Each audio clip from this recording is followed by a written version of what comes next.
तुमने भूत देखा है क्या? एक लड़के ने पूछा जिसका नाम सुमित था। क्या तुम भूत तूने देखा है या अभी अभी देख कर आ रहा है? रघु ने पूछा। रघु, विनय, सुमित और राकेश चारों दोस्त थे। अगर अभी देख कर आ रहा है तो हमें भी दिखा दे। सुमित की बात सुनकर तीनों हंस पड़े, लेकिन सुमित नहीं हंसा। वो किसी पागल की भांति उनकी ओर देखता रहा। विनय ने कुछ अलग महसूस किया। उसने रघु और राकेश को चुप कराया। सुमित, क्या हुआ है? अरे बोलना। सुमित ने इशारा किया। मैं उस ब्रिज के ऊपर से आ रहा था। एक औरत उस ब्रिज की दीवार पर चढ़ी थी। मुझे कुछ समझ में आता उसके पहले ही उसने छलांग लगा दी। मैंने भागकर देखा तो नीचे कोई नहीं था। अगर औरत कूदी थी तो वहां नीचे पड़ी होती, लेकिन कोई नहीं था। मुझे लगा कि मैंने भूत देख लिया, इसलिए इधर आया और तुम लोगों को पूछा।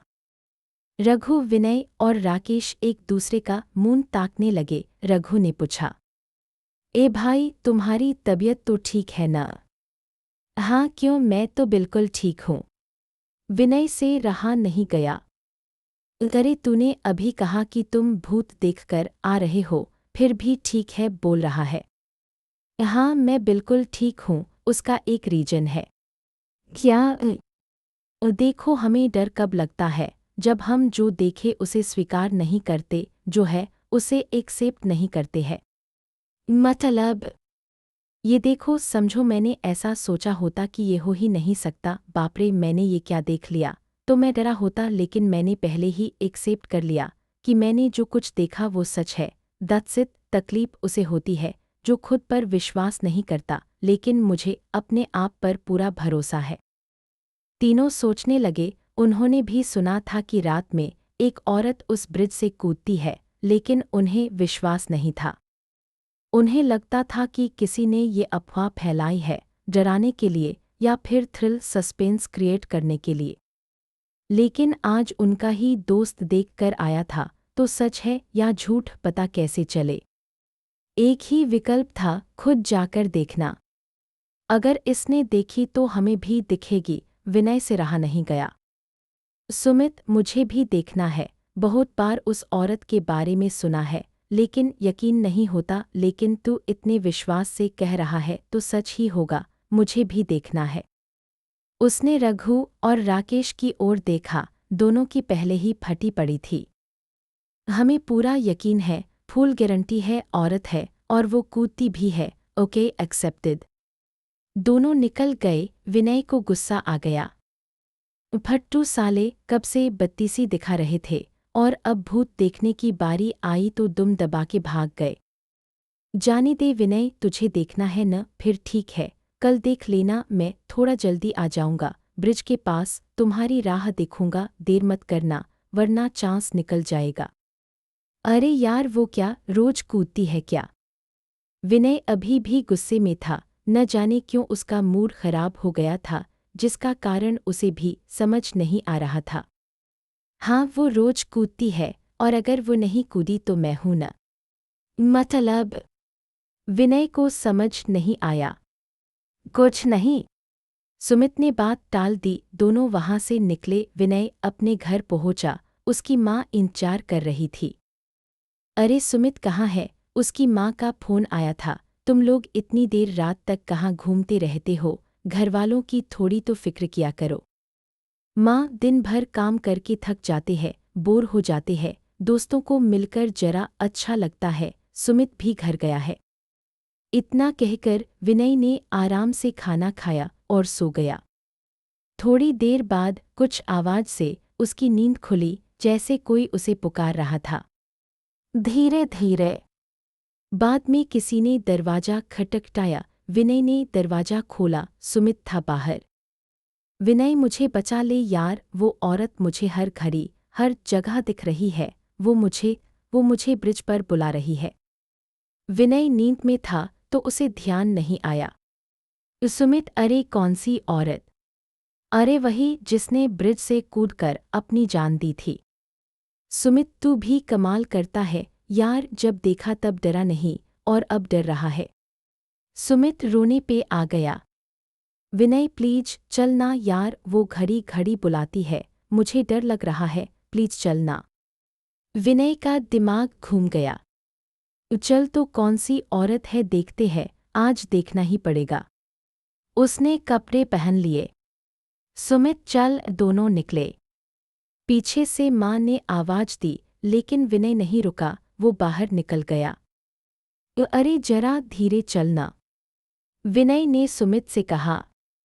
इतनी भी क्या जल्दी है, नहीं तो रुक, बाइक लेते हैं।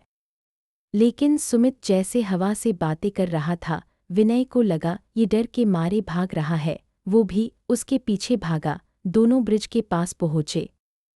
ब्रिज पर अंधेरा था, वहां कोई नहीं था। क्या भगाया यार, विनय हाँफते हुए बोला।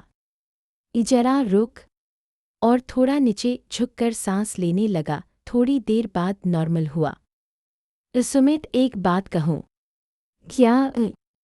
ये देख, ऐसा कुछ नहीं होता। बहुत बार क्या होता है कि हम कुछ पढ़ते हैं, पिक्चर में देखते हैं तो कोई इमेज हमारे दिमाग पर, मेमोरी पर बुरी तरह छप जाती है और ऐसे लोकेशन पर बाहर निकलती है जहां वैसा माहौल हो और हमें वही बात सच लगती है।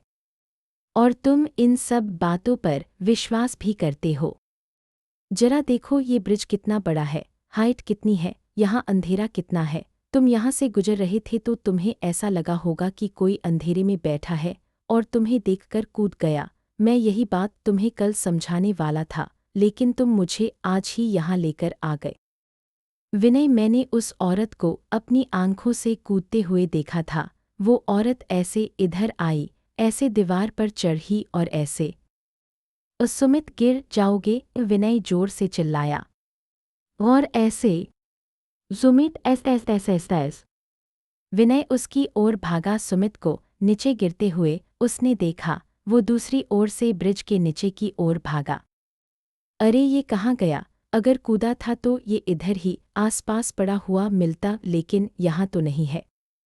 मैं भी क्या पागल हूँ, अच्छा खासा सोया हुआ था। सुमित का ख्याल दिमाग में आया और मैं नींद में उठकर यहाँ आ गया। चलो निकलते हैं यहाँ से। कुछ देर में विनय घर पहुंचा। उसकी माँ बाहर ही खड़ी थी। विनय, तुम्हें क्या हो गया है? कब से तुम्हारा इंतजार कर रही हूँ, तुम्हें आवाज भी दी। अकेले कहाँ गए थे? अरे सुमित की माँ का फोन आया था, उसका एक्सीडेंट हो गया ब्रिज के पास। विनय को झटका सा लगा। व्हाट? अरे वो रात को घर से निकला, वापस घर पहुंचा ही नहीं। बाद में किसी ने पुलिस स्टेशन फोन करके बोला कि ब्रिज के पास कोई पड़ा है।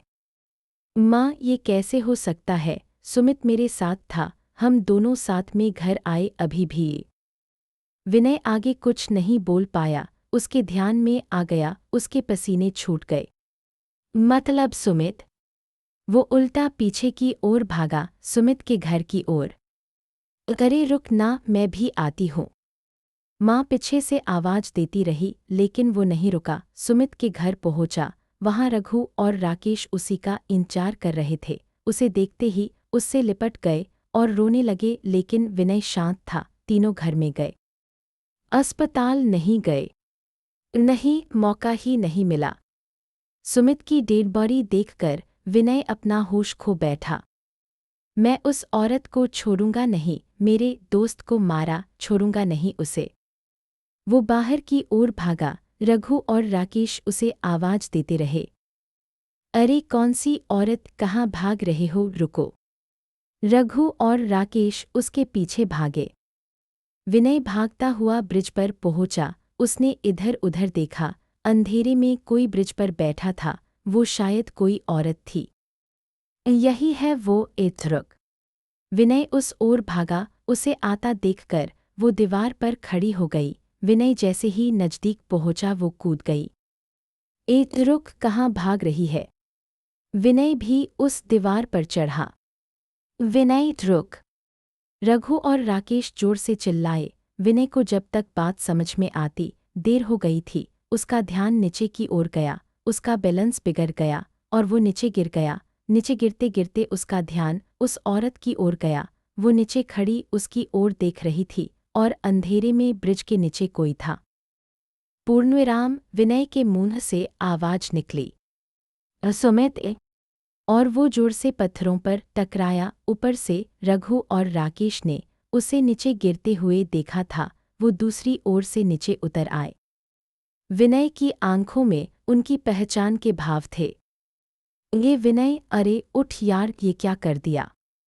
विनय के सर से खून बह रहा था। दोनों रोने लग गए। उसने हाथ से इशारा किया और उसकी गर्दन एक ओर लुढ़क गई। उनका ध्यान सामने की ओर गया। अभी वहां पर दो परछाई थी और वो दोनों को पहचानते थे। ब्रिज पर ऊपर की ओर ध्यान गया। वो औरत ऊपर बैठी थी, उनकी ओर देख रही थी। इनसे नजरें मिलते ही वो कूद गई। ये दोनों डर गए, पीछे की ओर खिसके, लेकिन वो नीचे तक नहीं आई। मतलब एक ही था, अब रघु और राकेश की बारी थी।